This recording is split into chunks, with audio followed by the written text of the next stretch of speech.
Okay. It takes a second to resume selected, ladies and gentlemen. Why so late? Because YouTube videos, okay? They're important. You want them. You watch them. They're probably why you're here. Don't worry about it. Welcome to the WAN show, ladies and gentlemen. We've got a fantastic show for y'all today. And you know how you know it's going to be fantastic? Look at the image quality of this guy. That's right. Luke finally took the camera that he has owned all this time and pointed it at his face instead of using a Garbo trash one. Great job. Great job, Luke. This thing has been retired. See you later. And I've got some other good news. Now, the video title says, my phone number was leaked, but it doesn't strictly speaking say who me is. In this case, me is Luke. I actually did manage to dodge the bullet here, but Luke did not. So he, along with 533 other million people, had his user information leaked by Facebook. In other big important news, Intel is already dropping prices on their Rocket Lake CPUs. Ruh-roh. What else we got today, Luke? There's some Pixel Watch leaks, which is interesting, and LG. Is it interesting, Luke? Luke, is it interesting? Do you care? Are you interested? Because I don't know if I'm interested. I haven't seen the leak yet. I guess that'll determine about whether or not I'm interested. But something I am not interested in is that LG is out of the phone business. Well, you're not interested in that? Are you drinking the haterade on LG's contributions to the mobile phone space, Luke? Lately, yes. Long term, no, they added some cool stuff. Weren't they the first one to have the button on the back? I believe they were. Yes, That was actually super cool. I was a very early adopter of that. I loved that. I love it now. I love it then. But I don't remember the last time they did something that I thought was actually cool. It's been a long time. All right. Well, we'll talk about that a little bit more after we roll that intro.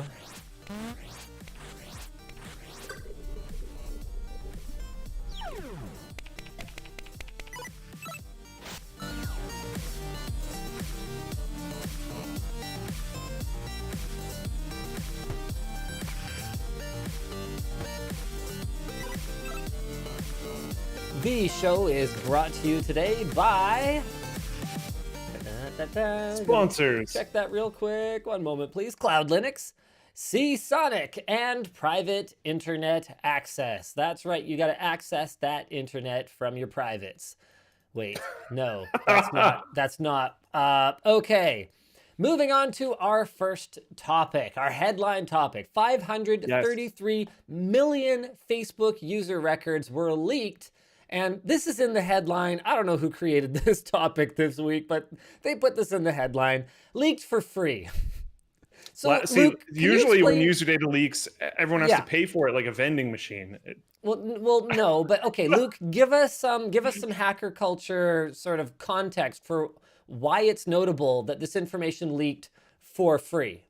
Oh yeah, it's pretty common that if you get a giant data set like this, especially with the girth that this data set has, that you might try to put it up for auction or something like that. You might try to sell it dark web style, get some Bitcoin or something for it. So it is a little bit surprising. It's not crazy surprising, just because there is a lot of leaks that just get dumped on the internet. It's a little bit surprising because of just how much data is here. 533 million Facebook user records is a lot. It's not credit card info or anything like that. It's mostly name and phone number, as far as my understanding goes. I guess full names, locations, phone numbers, birthdays, email addresses, and relationship statuses. For some people, that stuff's a little bit more public. For some people, it's not. It's not. Yeah. It is a little bit surprising that it immediately went out for free. And the thing to remember is that even though, unlike credit card information, which obviously no hacking group is going to leak for nothing, in those cases, you would be expected. In fact, you probably wouldn't even be able to pay for the whole data set. They would probably take chunks and auction them off a little bit at a time, try to build some momentum around it, because once the first chunk goes and it's confirmed, hey, this is like the good the other ones would start to go up in price as they realize, what a treasure trove it is, right? So that's a bit of a different situation. But this still has information that could be extremely problematic because remember, guys, one of the main reasons that people will steal your mail, for example, it's not because they want your bills so bad. They want to pay that cable bill. Luke, hey, Luke, after stream. That'd be great. Can I pay your cable bill for you? Oh, yeah. Absolutely. Unfortunately, I do have to tell you, I don't have one. Are you cord cutting tonight? Oh my goodness. Nobody steals your mail because they want to pay your bills or honestly even read like postcards that people wrote to you because they don't know what year it is.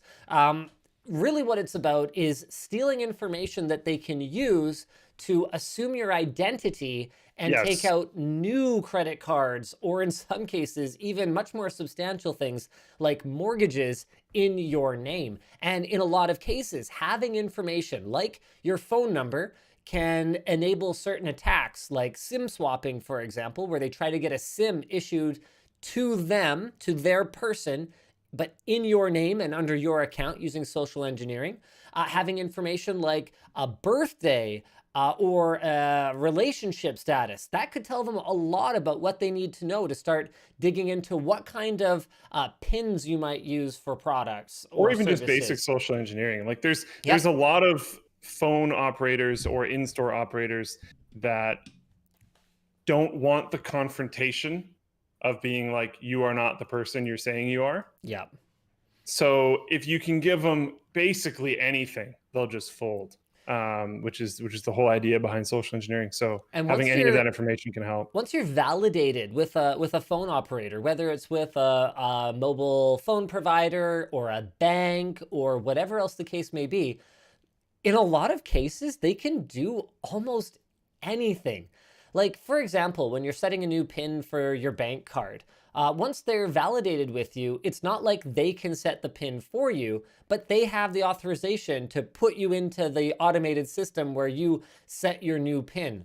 And if people have things like your name, location, phone number, and birthday, all of a sudden they know where to steal documents and additional records from. They have enough basic information that they could kind of flub their way through pretending to be you. And it opens up the opportunity for folks who are professionals at this stuff to attack you in a variety of ways. So even though this wasn't like an outright, financial information leak, it is still an extremely dangerous one. Now, what didn't leak was passwords. So thankfully, nobody has your Facebook password because you're a big dum-dum and you use your Facebook password for everything. So that's good. No financial info, no health info. By the way, I'm just kidding. I know you guys are not dum-dums who use the same passwords for things. I just mean people who do. And not everyone had all of these parameters leaked. So Facebook says the data was obtained during a breach in 2019. They said this is old data, was previously reported on in 2019. We found and fixed the issue in August of 2019. And the hackers were scraping profiles using a vulnerability in the platform's tool for syncing contacts. Facebook has not notified the affected users, which I think is really interesting. That's garbage, and does not plan to. And their rationale, this is great. I actually am just getting to this point in the doc where I had already gone through all the terrible things that you can do with this information. Facebook's rationale is, one, you can't do anything with that information. And two, that data is publicly available. Okay, I got information for you, Facebook.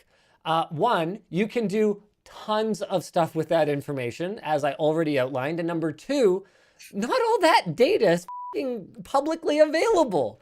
Your website has these things called privacy settings. They're pretty neat. You might want to go check them out and see what they do sometimes. It's your own website.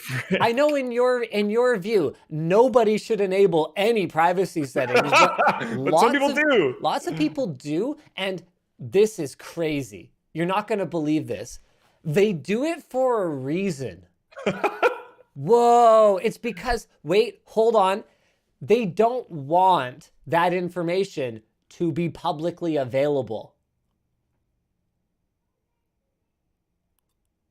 It's pretty bonkers. Right? Can you imagine? I can't imagine. I mean, my info's out there, right? My info's public. They're right.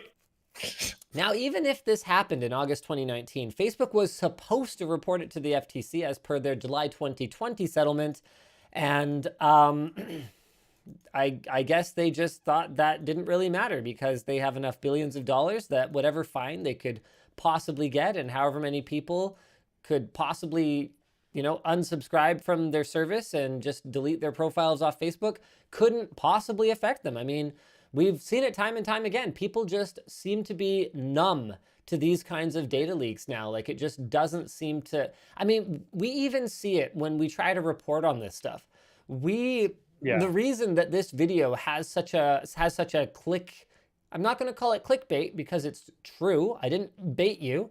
The title is, what's the title of this video? My phone number leaked, thanks Facebook. So if you look at the thumbnail, my could be me, it could be Luke. In this case, it was Luke. Luke's phone number did leak, and thanks a lot, Facebook. So I won't call it clickbait, but it's definitely a clicky title. And the reason that I did that is because if I put big data leak, watch out in the video title, or if I put, no one's gonna care. If I put, protect your online privacy, I might as well just put, please don't watch this. Honestly, no. If I put please don't watch this video in the title of the video, really well. It would perform better than if I put anything about data breaches or online safety and security, because people just seem to not care. And I don't understand why they don't care, but they don't at all. And like, this leak is absolutely wild. It's enormous. It's affected so many people that I know personally already, like 533 million. Guys, let's not be numb to how big a number that is. 533 million is a lot more than a typical data leak. It's like 1/9 of the, hold on, let me do the math, like 1/20th of the planet or something stupid like that, 1/18th, whatever it works out to. How many billions of people live on Earth now? Is it 7 or 8? I thought it was 8, but so it's like a 14th or a 16th, somewhere in that neighborhood. 7.674. All right, so I'm in good shape. Kind of in the middle. Yep. All right. In other less horrible news, sort of, unless you're Intel, Intel is already dropping prices for their Rocket Lake processors. This is a bit of a womp womp moment. And this is in spite of the fact that AMD can't even manage to keep their top tier processors that Rocket Lake was supposedly supposed to compete with in stock. So let's just validate that real quick, because AMD has actually been improving CPU availability over the last little while. You can tell, really, our barometer is usually what it's going for used on eBay. Like, that tells you how far out of whack supply and demand are. Now, 5900Xs, those are still hard to come by unless you participated in the verified actual gamer program drop that we did yesterday. 300 of those went to verified actual gamers over the course of the hour after the video launched, so that was incredible. 5950 is not a thing, basically, and 5800X is actually on promo. So this might explain why Intel is in dire straits here, because while AMD can't make enough of their 12-core and 16-core models, they're actually not having trouble keeping up with demand for their 8-core and 6-core models, which is exactly what Intel is up against, because they have managed to top out at 8 rather than 10 cores on their 11th gen Rocket Lake processors compared to their 10th gen processors. So the 11700K has already been dropped from $420 to $405. The did I say 11700K? I hope I did, because I think so. And the 10700K is down almost $100 to $317. You know what's interesting though is, because the 10700K and 11700K are so similar in terms of gaming performance, the 10700K with like a budget motherboard is kind of a killer value. Like, Luke, hold on just a minute here. Did Intel just become the like bang for the buck budget chip maker? That would be a really spicy video to make, not gonna lie. I know, right? We should totally. Oh wow, You'd get some reactions from that. we should Like, oh totally my. do it. If you Intel, want to talk about bait titles like that. Intel is the budget king. AMD overcharges, or whatever. Oh I'll my. come up with a better title than that. But like, Yeah. how the turns have tabled.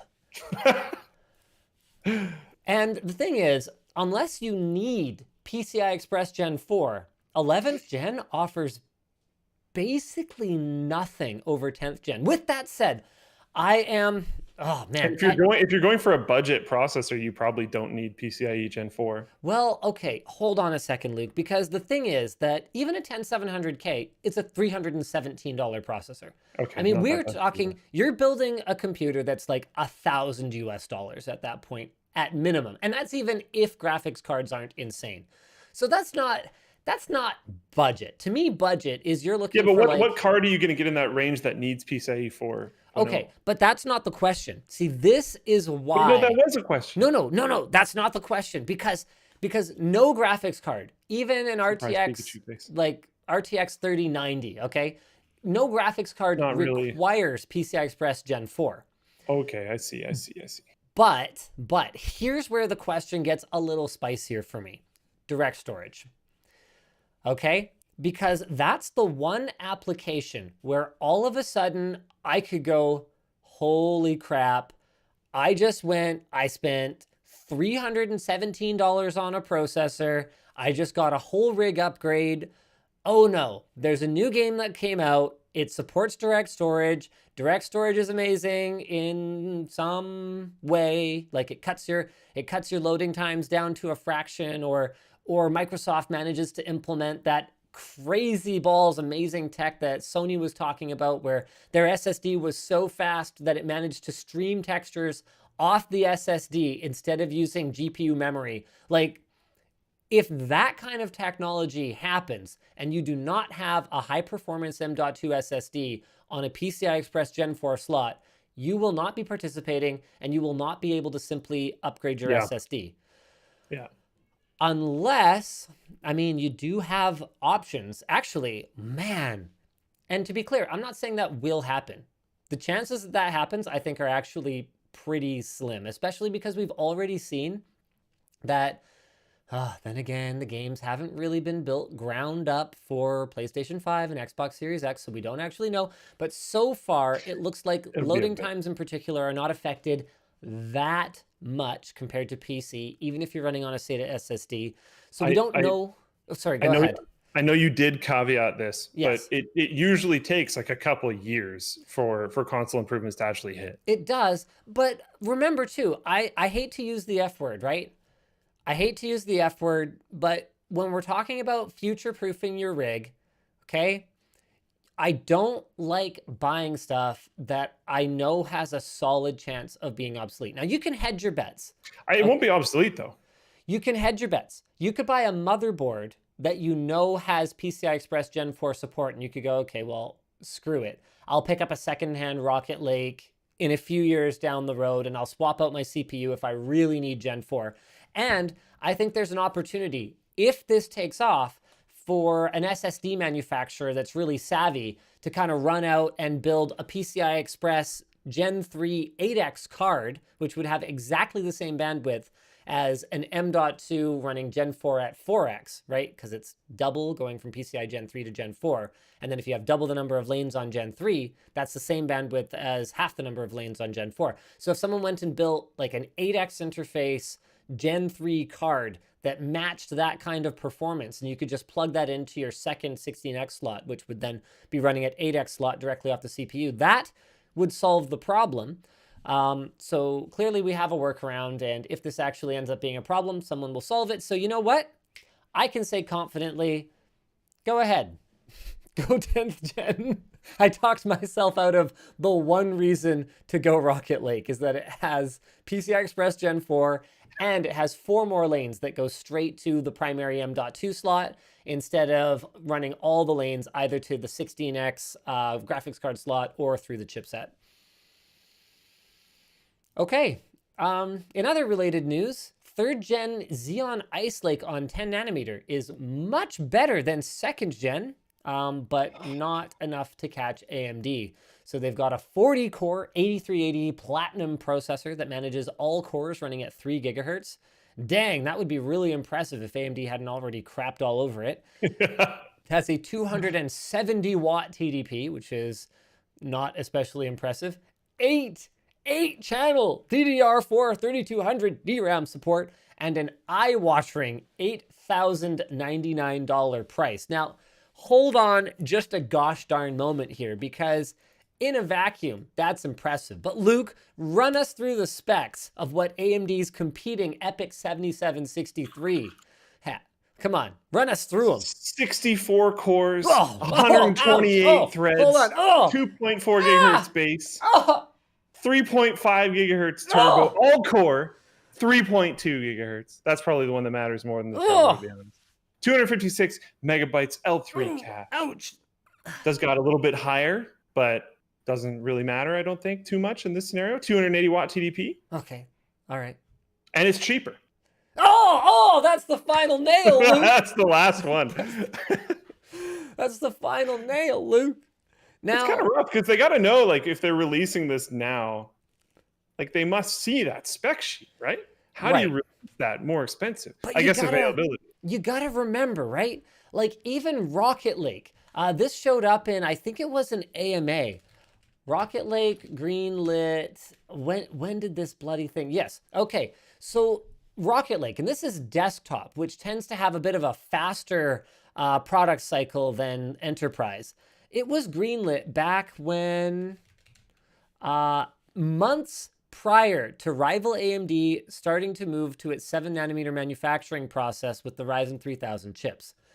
Okay, so that's the kind of timescale that CPU manufacturers are working on, guys. So right, but not pricing. Intel basically greenlit these projects when they didn't know that they were going to be going up against a truly resurgent AMD. Like, if I was Intel and I didn't know any better, right, I would look at AMD's 1st generation Ryzen and go, okay, yeah, we're going to have to, like, maybe make some... rough for now. But yeah, we're going to have to make some processors with more cores or whatever, but they are so far off the kinds of clock speeds we can hit, and so far off the IPC that even if they get the same kind of generational improvements that we get, they are many years away from competing with even what we have today, legitimately, like beating it. The problem is that Intel was coming at this from the attitude of that, 4 to 9% performance improvements every couple of years were normal. AMD made a new normal. AMD made a normal where each generation of new processor makes you feel like a crappy, pleb for having the old one. And I love it that way. It's fantastic. It's more fun. Getting actual upgrades. It's amazing. And then they went and made it so you could just plonk them onto your old motherboard and flip your old one on eBay. It's good stuff. It's great for consumers. It feels a little bit more like the old days. Yeah, it does feel more like the old days. It's not great for Intel because they're running around greenlighting processors thinking they don't have any competition. And by the time they come to market, it's like, ruh-roh. Now, to be clear, it's not like Intel is in some kind of dire straits here. They have so much cash in the bank, so much R&D muscle. I absolutely love the new hiring decisions that they are making lately, or rather old hiring decisions. Going back to the basics. Put the engineers in charge. I freaking love the new direction over there. Just guys, you gotta think, okay, if Rocket Lake is coming out now, okay, and was greenlit then, if they just put a new team in place now, we're not going to see the fruits of this labor for another 2 to 3 years if we are lucky. And I don't think that's going to be a huge problem for them because at the end of the day, what Intel has is fab capacity. So even though AMD EPYC has been absolutely stomping all over Intel in terms of performance for the last at least year, and they've been very competitive for a couple years, and it's only going to get worse from here on out, they just do not have the production capacity to serve that market. It's not even close. Like, I think Intel's market share is still over 80% in the server and enterprise space. Like it's not even close. So Intel has time, but good on AMD for putting the gears to them and just coming out with such a one-sided. Do you think they might still be able to move these a bit because of availability? And like a lot of enterprise places, they're going to have to buy huge amounts of these Absolutely. things. Yeah. They're not going to have a choice. So for Intel's customers, who are Intel's customers, whether they like it or not, because Intel has stock and AMD doesn't, for Intel's customers, there is a huge benefit to releasing these products. Now, all of a sudden, they can get closer to what they could have gotten with AMD, and that's better than not being closer. So it's not like they shouldn't release these products. I'm not saying they shouldn't have greenlit them.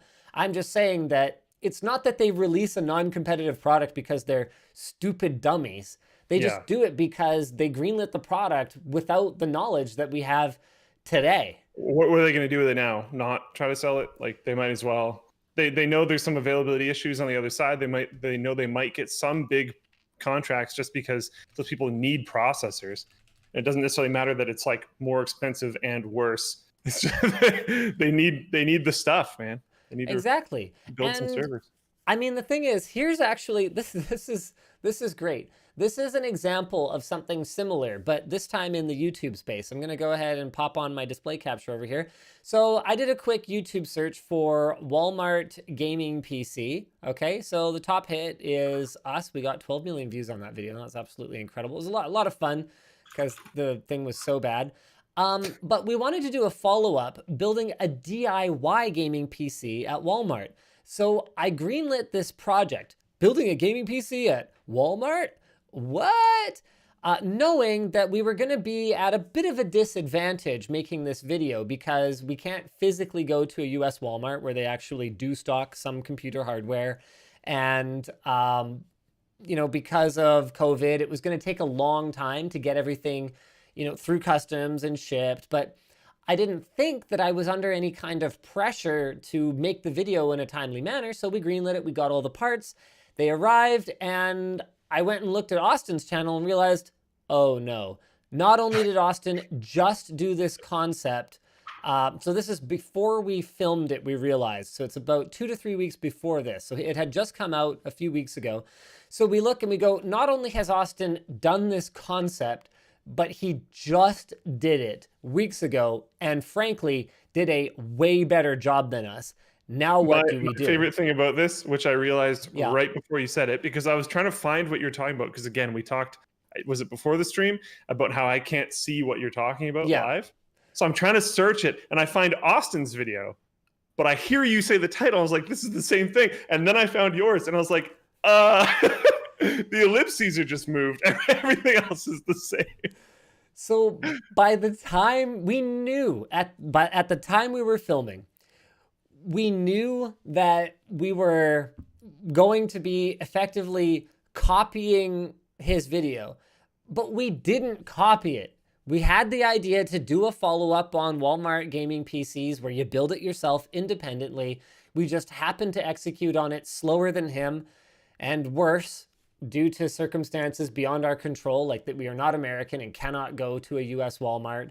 And so we made the decision that rather than launching nothing and getting, zero engagement with our audience, we are going to launch something. And we're not going to get as many views as our bitter rival, Austin Evans.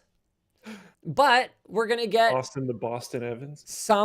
We're going to try and find some ways that we can, add our voice to this conversation and put our own unique spin on it and move on to the next project. And so that's pretty much what Intel is doing here. They are realizing in the lead up to launching this product that they are not even close to competitive, but making the decision to go ahead knowing that they're better off launching something than launching nothing. That's the bottom line. That happened to me, sort of, almost similar. I didn't know it was, I didn't know his video dropped after we had already filmed it, but the networking wall video with Jay's 2 cents back in the day, do you remember that? I do. Jay was super cool about it. I remember Jay's audience was like ripping us apart, and Jay was like, whoa, guys. Relax. So for history, Luke did a video on making your own like network gear wall. I'll see if I can find it here real quick. Yeah, this is back when we Ghetto had Network titles wall. that were easy to find. Oh, and that's back when you could put the word ghetto in a YouTube video title, and I should probably just change that title. So anyway, DIY networking wall, a renter's solution. Luke basically mounts all the network gear to the wall and kind of cable manages it in like 6 minutes because that's all the time we had left. And the comments section of this video, like Luke got absolutely torn apart for ripping off Jay's idea. Okay, he ripped it off. And meanwhile, Jay's like, guys, people come up with the same idea all the time. And so A, and B, it's not like I invented this idea. And we've seen the same stupid stuff on just about any video that multiple YouTubers make in the tech space. Like, no one seems to care that everyone and their dog does a video, hydro dipping something within the same week, like in the, comedy or like vlogger type of space. But for whatever reason in the tech space, if two people do a video about the same topic, it's like, copied.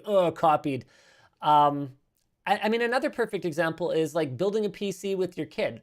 I got so many comments that I was like ripping off Jay's 2 cents idea. I'm gonna give you guys a news flash. Back then, 5 years ago, and today, I don't watch Jay's videos.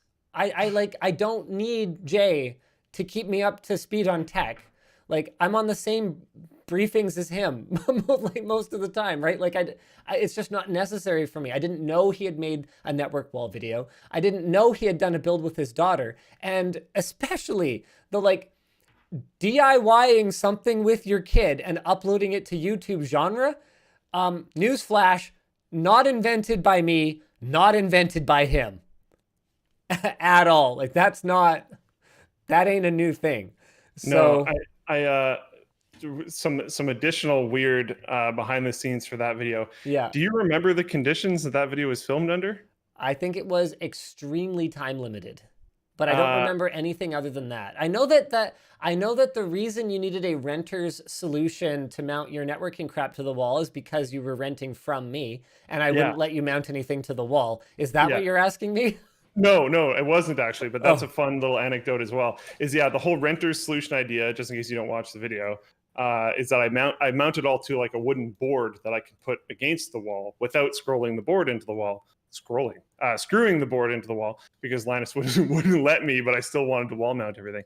But that was after we did the what was it even called? It was like the gamers versus pros vessel thing.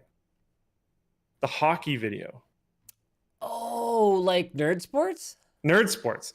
That was the night of the Nerd Sports hockey video. I don't know if you remember, but that got super delayed. We were there like way too late.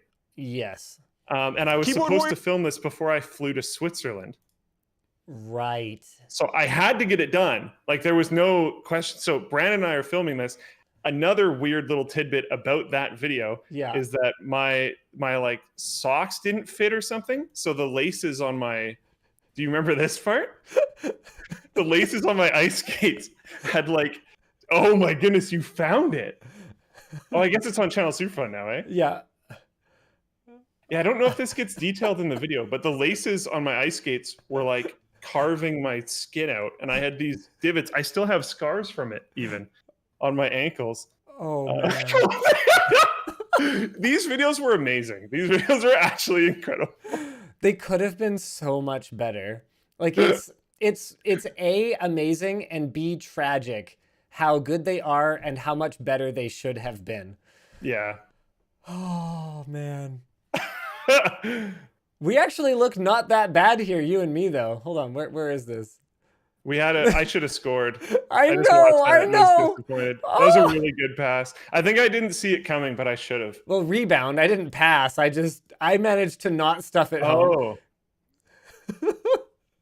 Anyways, this whole video was filmed at I think like 11 p.m. to midnight when Brandon and I know that we can't do like retakes of anything because we both have to go catch a plane and both of my ankles are like actively bleeding the whole time I'm trying to shoot it. Old LTT was so psycho. Oh, man. Yeah. You know, it's funny because I often ask myself, I'm like, how is it that we have like 50 people working here now and we still make the same number of videos we always did? It's because we pushed it way too hard back then. It was Like, kind of nuts. I am not a 20-something anymore. Like, I cannot push the way I used to. And are you even a 20-something anymore? Nope. And Luke is not a 20-something anymore. Like, we can't do it like we used to. Player 69 was me, BT Nunya. And then I think, Luke, you were 57 probably. Yeah. That makes more sense. Yeah. Oh, YouTube. Jed Com over on Twitch is like YouTube sweatshop back in the day. No, but really, I think the statute of limitations has probably expired on most of the illegal stuff that we did in the early days of Linus Media Group. So I can start to admit it now, but like, okay, we have come a long way and we've worked really hard to adhere to all labor code and employment standards. There was a lot of stuff that you told me, and I'm sure you told Ed, and I'm sure you told Brandon the same kind of stuff, and a lot of the other early employees. You told us not to do it, but we just kind of wanted to do it anyways. I can think of quite a number of, like the original Titan launch. You told me to stop many times. Stop benchmarking. Lots of times. But at the same time, I was like, no, I want to get this done. And I also had the ability to, because I was younger. You just didn't sleep. I can't do that stuff anymore. I can barely go 24 hours now, and that was like 3 days or something. But anyways. Yeah, I know, right? We should probably get through the sponsors for this. Yeah. Speaking of how we managed to have the income that we need to do everything properly. Hey, guys, check out our sponsors, all right? Because it is all thanks to sponsors like these, and also all thanks to the hard work of the people who tried so hard in the early days. So our first sponsor today is, hold on a second. Does this video thing? Okay, it doesn't. Is Cloud Linux. Okay, if your Linux distribution is about to reach end of life, or it already has, you got some work to do. Take control of your, take control of your video that's 4K for whatever reason, even though I'm going to play it back on WAN show. Whatever, there it is. Take control of your end-of-life upgrade strategy with extended I swear, I can do this.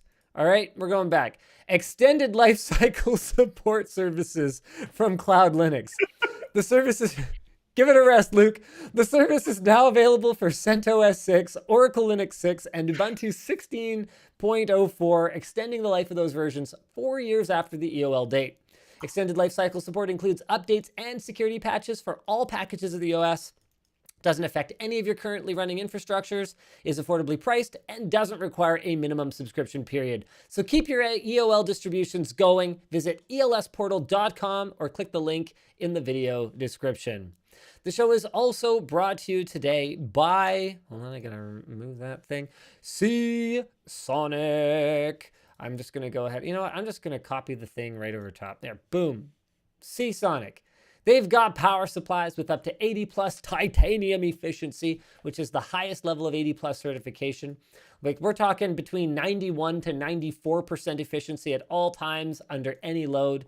They've got their like super quiet fluid dynamic fan. They've got their premium hybrid fan control, which actually turns that super quiet fan off when you're not under heavy load to keep fan noise minimal and extend the lifetime of your fan. Hey, there's a benefit they actually don't even talk about. They've got their micro tolerance load regulation, their 12-year warranty. That's right, Sonic has up to 12-year warranties, and you can learn more on Sonic's website or on Amazon at the link in the video description. Finally, the show is brought to you by one of our longest running sponsors, Private Internet Access. Yes, my friends, do not be confused. The rumors of us working with other VPNs have been grossly exaggerated. We work with PIA. Why? Because they have reliable service and no bandwidth caps. PIA offers configurable encryption and an internet kill switch to keep you in control of your connection. And when it's combined with private browsing best practices, PIA can even make websites think that you are in a different country. With PIA, you can connect up to 10 devices at once with a single account with clients for Windows, macOS, Android, iOS, and Linux. And they also recently launched, this is super cool, a dedicated IP option that has absolutely zero connection to your account or who you are. All it does is make it so you don't get so many annoying pop-ups that are verifying that you're an actual human, which you sometimes get when you're on a VPN. They've already got over 24,000 servers in 77 countries, and you don't have to take my word for it. Try PIA risk-free with their 30-day money-back guarantee at lmg.gg/PIA WAN. We have some more great topics for you guys today, so don't go away. Why don't we chat about... What about the thing? The thing? What thing? The thing. This thing. What thing? I'm not like 1,000% sure. I have no idea what you're talking about. It's the first thing above the sponsors. The first thing about the sponsor. Oh yeah, this is going to be fun. So the verified actual gamer program is going real life. We have the details, guys. We've got the deets. So I talked about this last week. People are going to game against me. They're going to try and beat me. And if they win, they will not only be able to buy a GPU at MSRP, they will be able to buy a brand new GeForce RTX 30 series GPU at a discount. That's right, I am offering up discounts on RTX GPUs. All you have to do is go to the link in the video, in the chat. I'm throwing it on floatplane first. Guys, you do have to be local. Do not cross a border. Do not violate any kind of travel restrictions in order to participate. We will be keeping the live event COVID safe, so it will actually be taking place at an undisclosed location. Of course, we will disclose it to the people who are participating, but at an undisclosed location outdoors in order to make sure that people are not breathing the same air. We will be sanitizing all the controllers and peripherals in between contestants. We will be keeping our physical distancing and all of that good stuff. We are going to be running this in the safest possible manner, but you do have to be local, unfortunately. So sorry to everyone else, but I do have good news, and that is that EVGA has provided a ton of support for this event. So we will not only have GPUs available in person, we will have GPUs available online through the Gamer Gauntlet as part of the verified actual gamer program. So I am super excited to bring you guys even more details. I've copied those links into the chats. You will have to beat me. Actually, you know what? I'm not going to reveal the exact games and exact challenges, but there is a platformer sort of versus challenge. There is an FPS gaming challenge, or there is a fighting game challenge, and you get to choose what battle arena you take me on in. Apparently we've got the full rules. You'll need to come prepared to buy a graphics card, and if you win the match, you will get 10% off MSRP, and then you will get a chance to double down, okay? If you win the rematch, you will get 25% off MSRP, and if you lose the rematch, you still get a chance to buy, but it will be at MSRP. Oh. Yeah, spicy, hey? Oh, that's more than a double down too. Yeah. Oh yeah. I want to give people a chance, but no, guys. Well, no, I'm just saying because usually like you would go from 10 to 20, but you're going from 10 to 25. I want to incentivize that's quite them. the juicy thing to dangle. Because remember, I'm a devious mother. So there is no guarantee that I won't throw the first game and then try and talk you into taking the second. Dunk you. Oh my goodness. You better watch out. So that's going to be a lot of fun. Oh, we actually also have an LTT store update, guys. I'll give that to you real quick. Our keyboard shirts are 2 for $30. The promo ends Sunday at 11:59. They're super high quality shirts. They've got keyboards printed on the front of them. They look great. I'm just going to go ahead and show you guys if you're not already familiar with this particular design. Keyboard shirts, where are they? There they are, keyboard shirts. They are available in all the usual colors. You got your black, you got your red, you got your blue, and of course, you got your brown keyboards. They are 2 for $30 until the end of day Pacific time, Sunday. In other big news, the Pixel Watch has leaked. So John Prosser, the sometimes accurate leaker and creator of Front Page Tech, has worked with Ian Zelbo to create renders of the Google Pixel Watch based on Prosser's sources. Now, Wait, just one quick second before you go yes. into the next topic. Did you say we have brown key switch keyboards? Shirts? Yeah. Okay. So I need everyone who knows him to let Glarses know that we have some stock of the brown ones. Oh, Glarses? Glarses is definitely, he's a big fan of Cherry MX brown keyboards specifically, so he's going to want to buy maybe a large stock of those. All right. So sorry, we can keep going. Here's John's renders. Now, apparently, John actually saw images, but in order to protect the source of the leak, he was not able to show the pictures. So instead, he actually went to the work. This is absolutely incredible. You guys are going to want to go watch his video over on Front Page Tech. Actually went to the work of creating renders based on the images he saw to show people what the Pixel Watch is going to look like. The one thing that John can't show us is if anyone is actually going to care, including Google. Ooh, yeah. The project is internally codenamed Rohan because maybe the idea is that the entire rest of the Android Wear ecosystem, Wear OS ecosystem is failing and only Rohan can come to the rescue. No one else will come to their aid. No one else will, yeah. and Rohan will answer. So Prosser speculates that it may be powered by Google's in-house chips that the company has reportedly been developing. That kind of makes sense, at least I would hope so if they're going to be branding it Pixel, because most Wear OS watches have been running on the same basic Qualcomm chipset, which is not particularly speedy, since 2014. Now, the Snapdragon Wear 4100 did come out last summer, but watches that use it are few and far between. Prosser says we could see the Pixel Watch launch this fall with new Pixel phones, but actually, no, maybe. I mean, they acquired Fitbit in 2019. You look at sort of typical hardware release timeframes. Yeah, okay. Well, unless they've killed the project by then. Unless they've killed the entire concept by then. Poor Stadia. You know, I actually did a video today talking about Stadia on the LTT channel, believe it or not. So it's as crazy as it sounds, okay? Luke, here's the thing. You can't buy a graphics card. So okay. So were you going over like different services that you can use? So that's the premise of the video. We tried all of the ones that were reasonably attainable to get access to. Shadow Tech is technically a thing, but their waitlist is super long. And they're whether or not they're actually rolling out new servers and taking on new customers seems sort of questionable at best right now. Right. So we tried all the main ones. We run through the pros and cons. We talk about sort of the latency responsiveness of them and boil it down to what we think is a solid recommendation for gamers who want a game but don't want to spend, an extra. I think what it worked out to was I looked at the average sell price for an RTX 3070 on eBay compared to NVIDIA's published MSRP, and the difference was $850.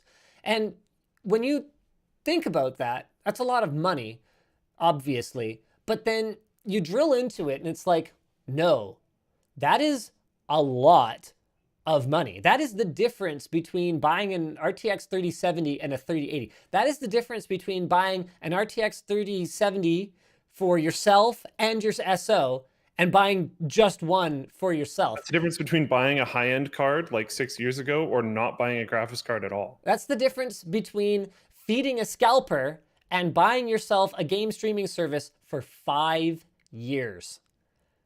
That's actually what I was just going to say, is that gap is probably enough that, like, if you just sell your current card, use the money from that to power a game streaming service, which I don't like this, to be completely clear. And everyone watching that has been watching for a while probably knows that. I'm just putting it out there just because someone else might. Yep. You can sell your current gaming card and ride on that until hopefully the silicon shortage goes away. And we danced around that particular suggestion of just, effectively scalping your current card and then riding on cloud gaming until it's Could be a terrible idea. time to rebuy it at half the price or whatever. But Yeah. I'm sure people will, come up with their own optimization strategies in terms of how to weather the current climate. And sorry. And I'm not going to lie, if I didn't say, that kind of thing would definitely have occurred to the me who didn't have easier access to hardware, right? Like, oh yeah, it's a totally valid strat, right? And that could be a net benefit to people who are trying to get their hands on a graphics card. If we got a glut of supply from people that are just like, you know what, it, I'm out, right?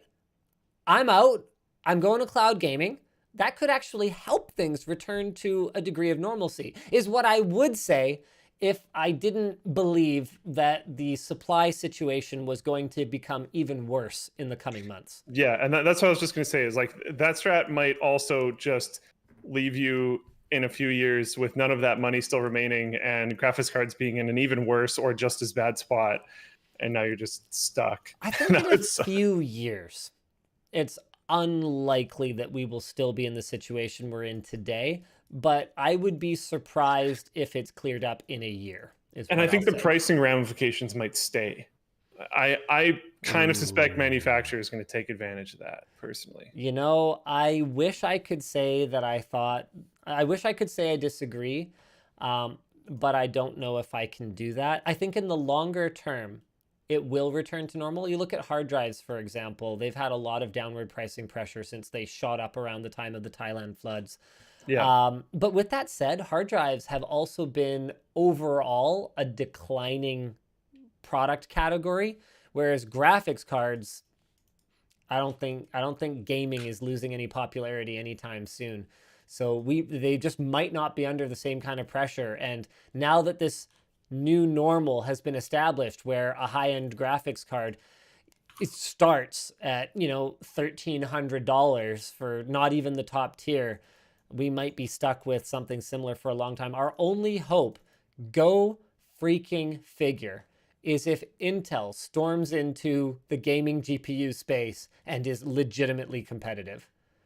Can you imagine that? Scrappy underdog Intel, because in that space they would be, coming in and restoring competition to a market that's dominated by a monopoly or duopoly.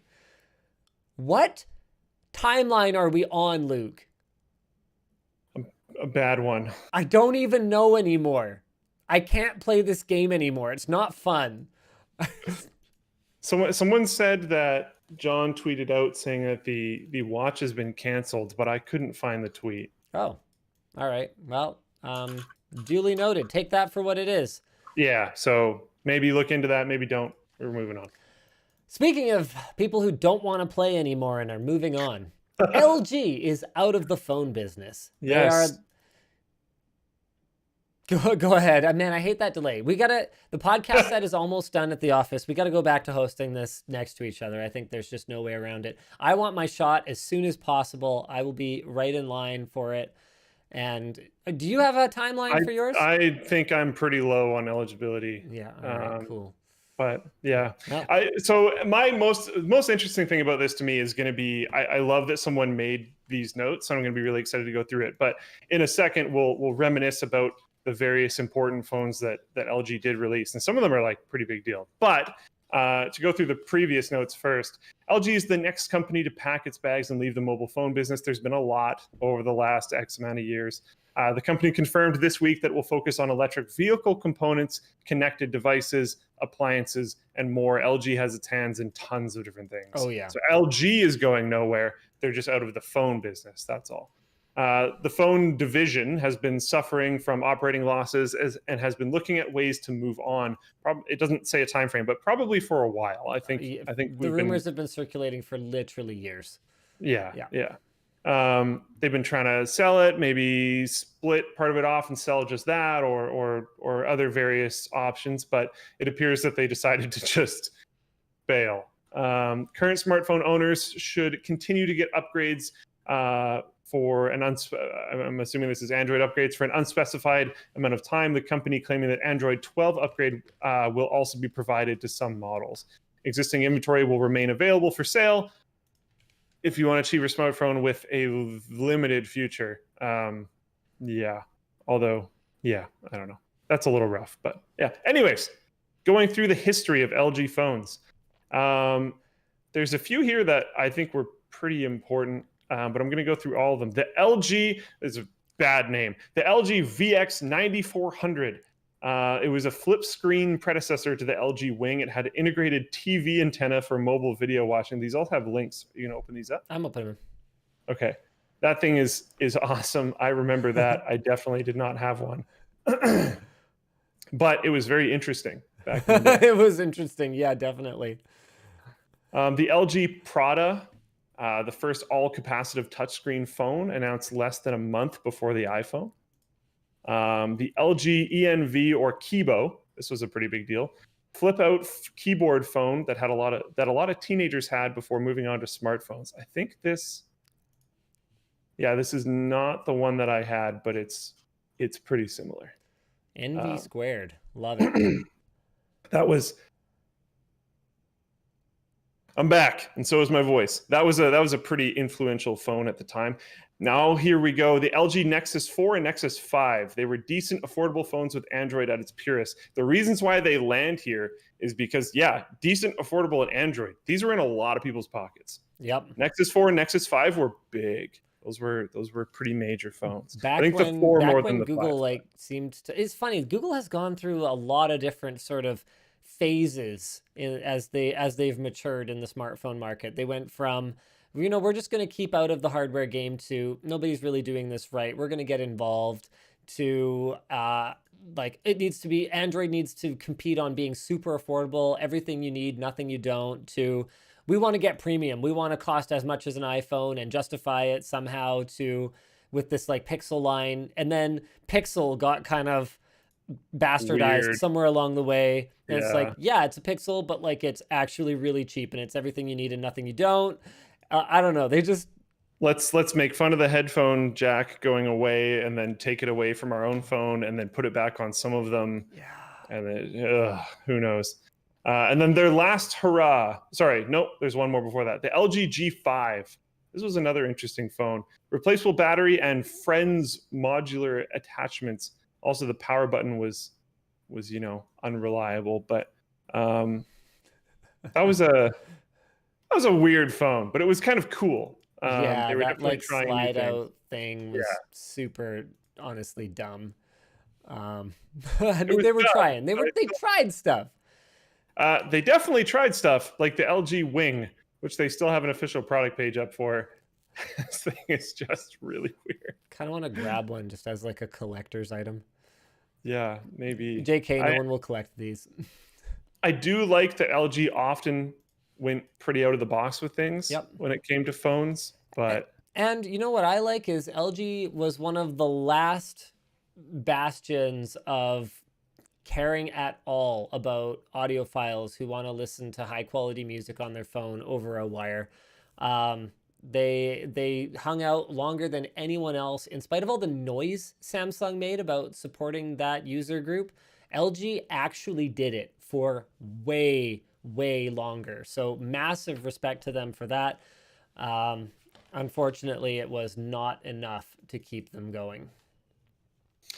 yeah, and that's kind of it. I had a few LG phones throughout the years, and one thing that I always liked about all of them is they felt kind of like tanks compared to most other smartphones that I had used. They survived through a lot of stuff, but yeah, they've kind of fallen from grace a little bit, and it's kind of sad to see them go. But they also haven't really been in very positive news for quite a while, so I'm not too surprised. So can we talk about Twitch's new policy of monitoring streamers off platform and taking action against them on platform? Yeah, I honestly don't know enough about this, but it's interesting. It's I mean, we sort of saw this happen with a different platform, right? We saw this happen with Patreon, Mm-hmm. and this was a really big blow up for Patreon. But I think Twitch is trying to get more preemptive with it. So they're trying to set this up because Patreon's like they hadn't established precedent for that at all, and it seems like Twitch is trying to set this up beforehand. So I won't say that they're trying to get out ahead of it. I would say they're trying to dig themselves out from behind a problem here. So let's run through what's happening here. So Twitch, for those not familiar, is a streaming service where a lot of gamers play a lot of video games and do a lot of other stuff, body painting or IRL type stuff. Let's just chatting, kind of all that kind of stuff. Okay, so Twitch, sleeping. You can kind of stream eating. You can stream pretty much anything these days. Yeah. And what they have all kinds of rules though. So even though you can kind of do anything, they do have rules for what you are not allowed to do. For example, Twitch streamers have gotten in hot water for doing all kinds of stuff on stream. I mean, we're talking like real bad stuff, spousal abuse, animal abuse, you know, inadvertent nudity, both the kinds of inadvertent nudity. But what they, okay, let's go ahead though. So Twitch is a streaming platform, all right? And they've announced they will be monitoring streamers' activity, not just on platform for adherence to their code of conduct, but also off platform. So Twitch's mods could come at you with one of two categories. Category one is you harassing someone. So what they say is verifiable off-service behaviors or statements that relate to an incident will be taken into account, whether the incident took place on Twitch or somewhere else.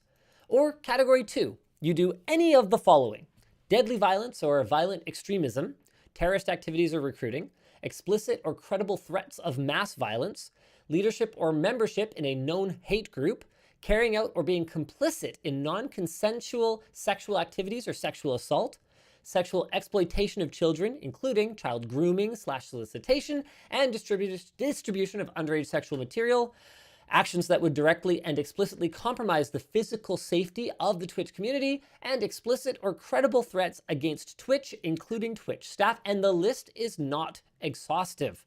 So one thing about category two is at least the things that were listed there is it's basically crimes. Yeah, it's all illegal.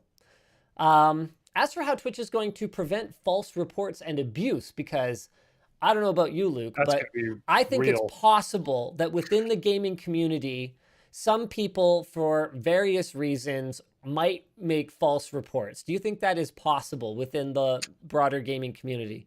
I don't know. I think, maybe some people could stoop to that level, but yeah, no, that's going to be pretty intense. Apparently, Twitch says that all claims are to be substantiated before any action related to the user's report is taken, and action will only be taken where a preponderance of evidence exists.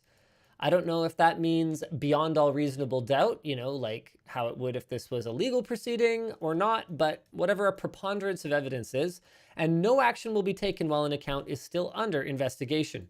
Accounts submitting large amounts of frivolous reports or encouraging others to do the same will be suspended. And now I guess we get into the part where we're talking about how this came to be. One quick second. Yeah. Preponderance of evidence, related content, the standard of proof commonly used in civil litigation. So would it stand up in court? All right. But then who is the actual judge of that? Are they a lawyer? Yeah, I don't know. Okay. So anyway, where is this coming from? There's a lot of reasons for people to be upset about this, because basically Twitch has now moved beyond, they're a private platform, but they have moved their policing beyond their private platform, where ultimately you can kind of say, well, look, your toy, your rules, so, fine. But now they're basically saying, well, our rules extend beyond the use of our toy and to the use of other toys. I think that everything that they've got listed is pretty fair and a pretty valid reason to deplatform someone. But I think where many people are getting caught on this, or not caught, but where many people are getting upset about this is that there does appear to be at least the possibility of a slippery slope, and the possibility that Twitch could play the role of judge, jury, and executioner. I mean, they already have, in though. a way they're not qualified to. Twitch's mods. But that precedence is there. They axed Dr. Disrespect. Well, we don't know why, though. So we don't know that they didn't have a fantastic reason. And I think if he's to be believed, he doesn't either. No, I don't think he ever said that. I think what he said is that Twitch didn't tell him. I don't think he ever actually said he doesn't know. Okay. So don't quote me on that, but I doubt that he has no idea. I just don't buy it. Yeah, that's my hot take. That's my hot take on that. But the bigger issue here, aside from just there's a slippery slope kind of argument to be made, is that Twitch's history of enforcement is spotty at best, even of the rules and guidelines that they already have for their own site, let alone off platform. And I think they have a trust problem among the community that makes it hard to take them seriously. Like they are actually going to be going about this in good faith and applying these rules consistently. The problem is that I don't see what choice Twitch has, because here's another hot take that may get me into some trouble. People might not agree with this, but I think that Twitch's back is kind of against a wall here. I think they have to do this because Twitch has a different image problem.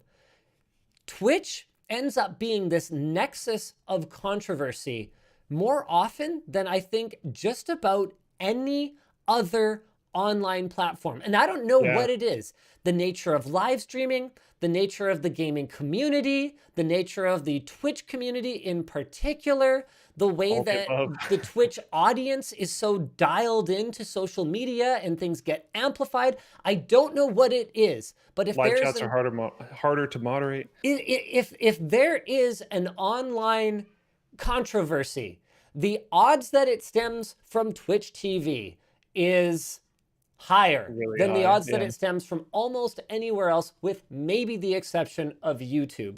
And so for the sake of protecting its own brand and the credibility and brand of the streamers who do play by the rules and not engage in terrorist activities or sexual exploitation of children, yada, yada, that entire list. I suspect people aren't going to be too concerned about Category 2 existing. I think people are only really going to be concerned about Category 1 existing. So either way, in order for Twitch to protect their own brand, and not just their own brand, but the brand of the people who use the platform, I don't see what choice they had. Because as a YouTuber, this is kind of like, it's something I don't talk about often, but as a YouTuber, people have kind of in their mind what a word like that means. Whether it's the word influencer or YouTuber or Twitch streamer, there is a certain kind of generalization that takes place about any group of people. And it's never right to do, but it always happens, whether we like it or not. And so as a YouTuber, personally, every time I read in the news that some famous YouTuber was sexting with a minor again, I'm sitting here going, all right, well, that's another sort of side eyes glance that I'm going to have to see when I'm in mixed company and I say, yes, I'm a YouTuber. And people are like, oh, right, those web personalities that abuse their positions of power and groom minors for sexual favors. Cool.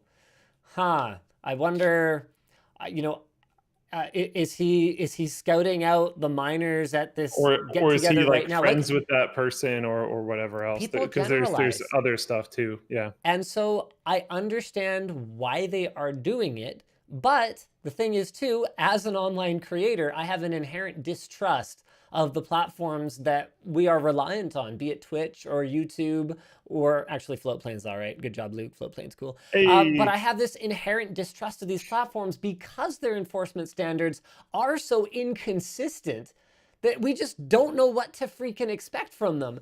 So I don't see what choice Twitch had, but I'm also made extremely uncomfortable by this move. So I just don't really know how to feel. There, that is the long and short of it.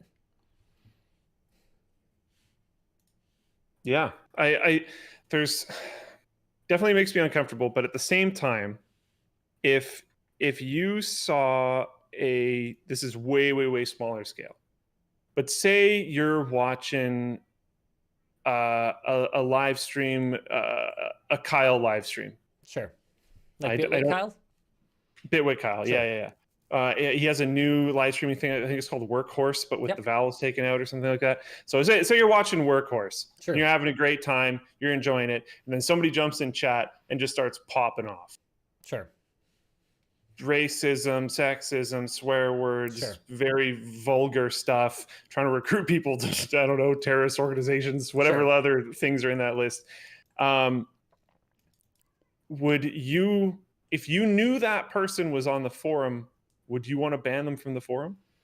I would want to, but it is against our policy at this time to take any kind of action against people on the forum that based on incidents that took place off the forum. So I get this is another way of me copping out and saying I see both sides of this one. Yeah, I don't have a good solution to that, because if this person is on their best behavior on linustechtips.com and does nothing but help people configure their computers properly and obeys our site guidelines, which is effectively, be excellent to each other and don't be a dick, right? Then what am I supposed to say? See, already we've got a mixed response to this. Ferno182 says, I would 100% support banning those people. And Blue Sky says, it's a bad idea. It's like, there you go. We are 50-50 already in the floatplane chat. It took like 8 seconds. Verification's a problem. Is this actually the same person? Of course. There's lots of other problems there. There's also the potential problem of, that's Kyle's channel, and I chose Kyle for a reason. It's actually fairly likely that some of Kyle's audience might be on the LTT forum. There's some crossover there. So absolutely, that person may have attacked or offended or whatever deeply, like in very brutal, not okay ways, people that are on the forum. Yep. And they might run into them on the forum. And then those other people are expected to be civil with that person now on this other medium. Like the waters get really kind of gross. So Gatorade OW says, grooming is something very much more present in music and cinema than online creators. And that's fair enough. I mean, if you want to talk about sort of,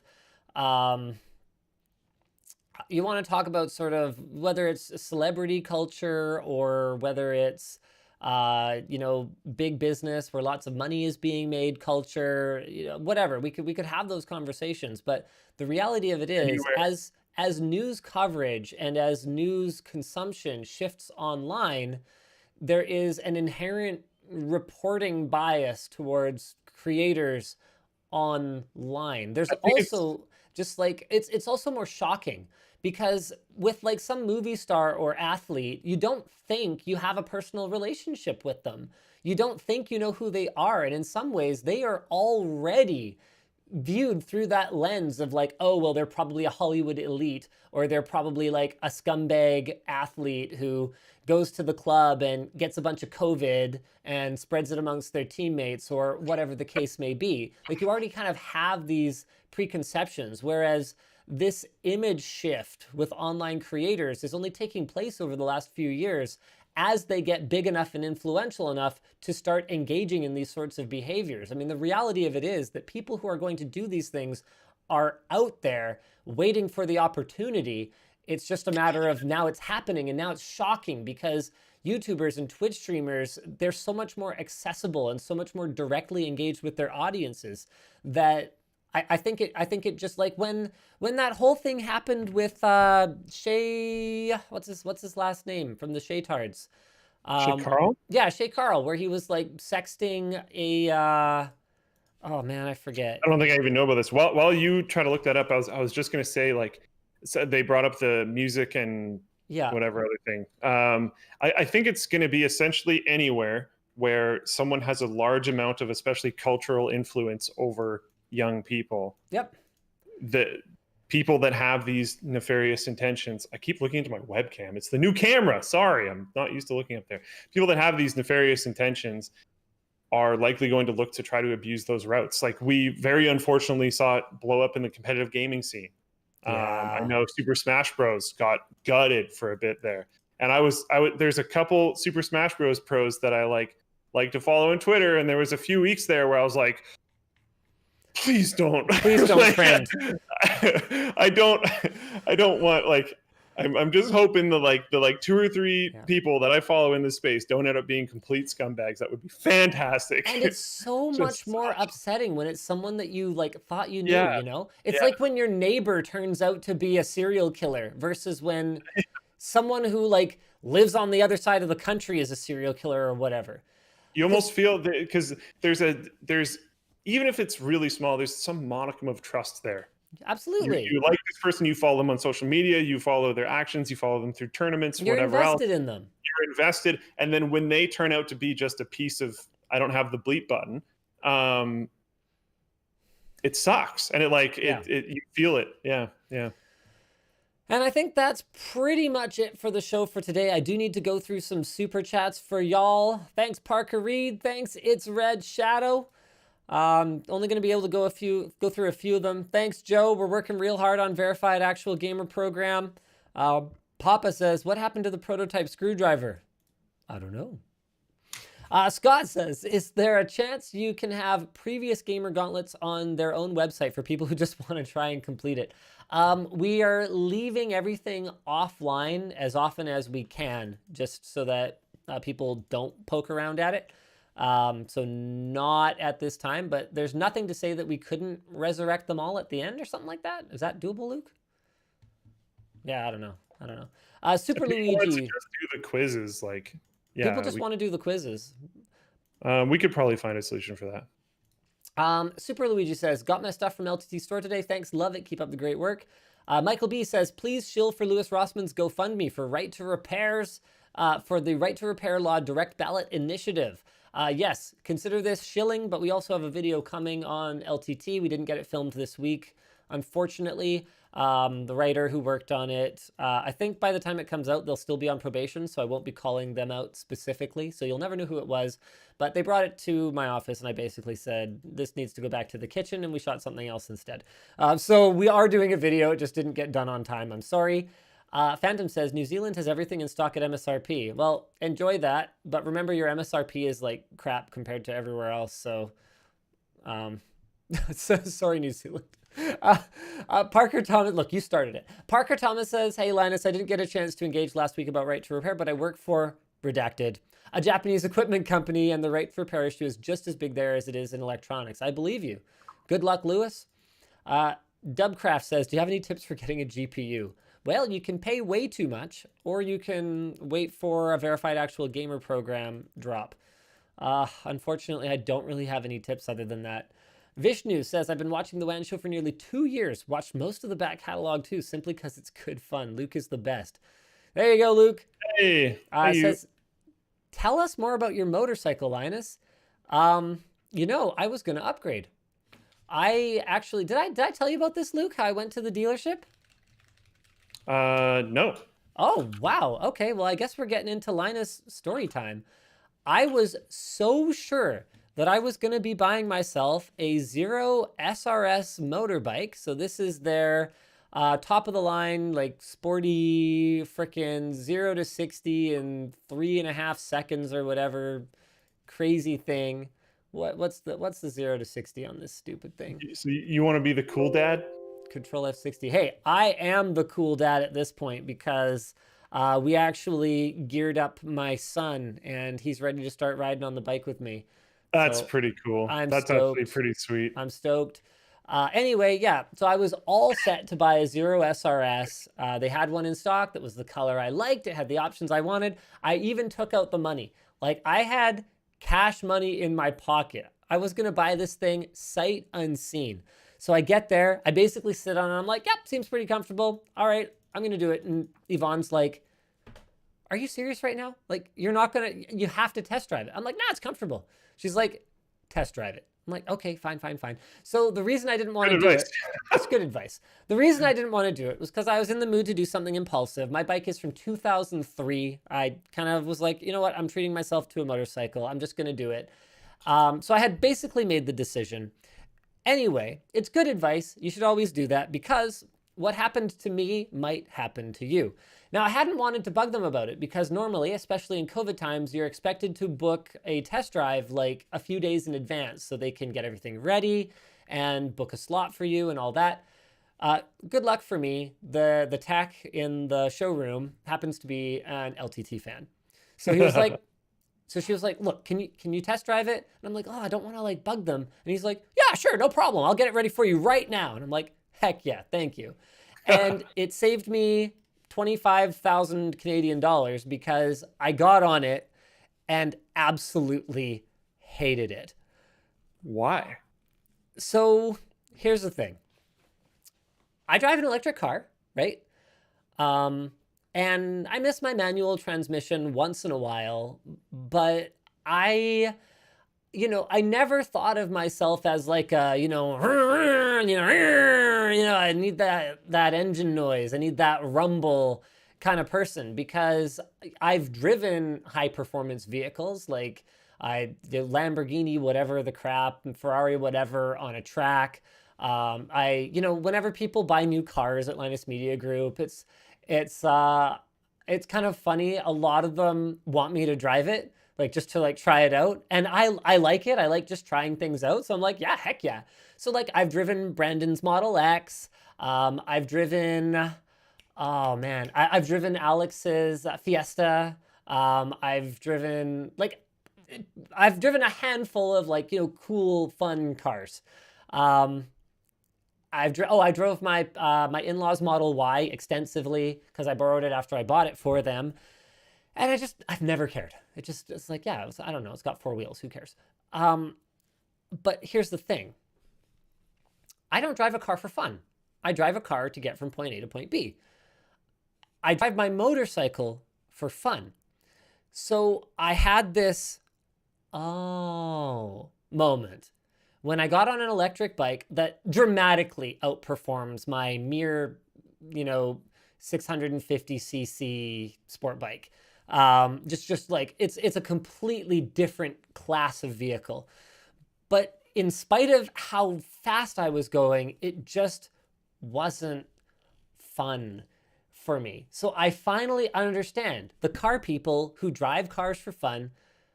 This is why they don't care about Model 3 or Model Y or anything with a battery in it that doesn't make the noise. And I don't know. I want the vroom vroom, man. Come on. I was a bit of a hater about that viewpoint before. I was like, whatever, who cares? But part of that whatever who cares was because I really just am whatever who cares when it comes to something that's on four wheels. So what I decided to do was we took some of that money and I fixed up the bike. I got a new chain. I got the valves checked. It was kind of overdue. I basically did like a complete service on the bike, got new tires, got gear for the boy. So I did end up spending a couple G's, but it certainly was a lot less than that zero.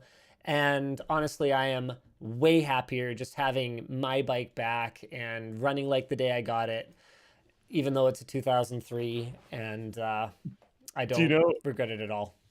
Do you know that I've rode on a moped with Dennis when Dennis was driving, not me? I believe you, and I have done the same thing, and I don't envy you. That's not imagine that, but him trying to turn with me on the back. So the time I did it, me and Colton were on the back. So I think between the two of us, we weigh about as much as you. I miss Taiwan so much. Me too. I can't wait to go back. Oh. Kenneth asks, will you be using the gold controller during the Verified Actual Gamer Challenge? Probably not. It's worth so much. I'm like afraid to take it out of the vault, man. I don't know. I want someone to just buy it from me, but I keep kind of mentioning it in videos and people keep not offering to buy it. Maybe I underestimated like how many oil princes are out there who just want to own a golden Xbox controller. Okay, what else we got here? Miner says, Minor Illusion, LMAO. I'm in, lol. Like you guys would even notice I'd be there. I see you. I've been a gamer for 40 years. All right, cool. Cage says, I just want to thank LMG. Your videos helped me build a new PC after my first one died. I hope to one day rebuild it in my dad's honor, even though he never got into gaming beyond Bejeweled. He understood it was my passion and supported me 100%. Sweet. Thanks, Cool. Cage. All right. John Allen Short says, please, if you can explain how the verified actual gamers link worked in the most recent video. Oh, it was 12 Zen 3 everything. So in the video, I put up my fingers when I was giving the information for what was going to be in the link. Phantom says, I'm using Starlink to watch this on my yacht in the Bahamas. Casual ultimate endgame flex much? Buy the Xbox controller. Yeah, Phantom. You want a golden Xbox controller for your yacht? Nathan says, Steve. All right, thanks, Nathan. It costs you $20 to send the message Steve to my chat. Nexus. Phantom says, I plugged Starlink into my private jet, and now 12-hour flights feel like 5 hours. You are so full of because that's not how it works. Not how it works. Gabriel asks, are you ever going to do WAN hoodies again? Gabriel. We have an office tour coming, which is... It took so long to film, Luke. Our office is literally double the size that it was when we first moved in there. I didn't really realize. Pretty big. It is literally... It also, is extremely different. And I teased the WAN Show hoodie V2 in it. Ooh, don't miss the exciting. video. Gareth says, is your verified gaming thing happening in Australia too? Yeah, it's totally available in Aus. You just have to watch the video, same as everyone else, when it launches. Not the local one. Yeah, no, not the local one. I'm not flying to Australia. As safe as it might be there, says Gabe Newell, although I think he's in New Zealand. All right, that is it for the WAN Show for today. Thank you guys so much for tuning in. Sorry I was late. We'll see you again next week. Same bad time, same bad channel. In my defense, I was late because water was going to spill onto an RTX 3090 and we really had to finish the video or we would risk the 3090. I don't think anyone wants us to risk a 3090, okay? Yeah. Agreed. Okay. Don't miss that video. It involves putting a car radiator bolted to the top of a computer case and putting 9 fans on it and stuff. Hey, we've kind of done that. Yeah, this is bigger. Just really, really poorly. Okay. Oh, no, we did it worse. You did it worse? Do you remember mine? I do, and we did it worse. Oh, okay. Wow, that's actually... I'm genuinely impressed. Yeah. I don't know how that's possible. Don't miss it. It's actual water dripping down around an RTX 3090. It's terrible. Ugh. Anthony Goodley, good comment. Like they would sell the Diamond Play Button PC. That's too personal. Yes, we would not sell the Diamond Play Button PC. That's my PC, yo. Everything has a price. Okay, try me. Make a legit offer, and then... No, I'm not making it. I'm not making you have to actually give me the money. Why would I buy it? I don't want to buy it. I don't know. Make me an offer. I didn't say I was willing to buy anything. I said anything has a price. I see what you're saying. Yeah. Just cheap words. Well, yeah, they are.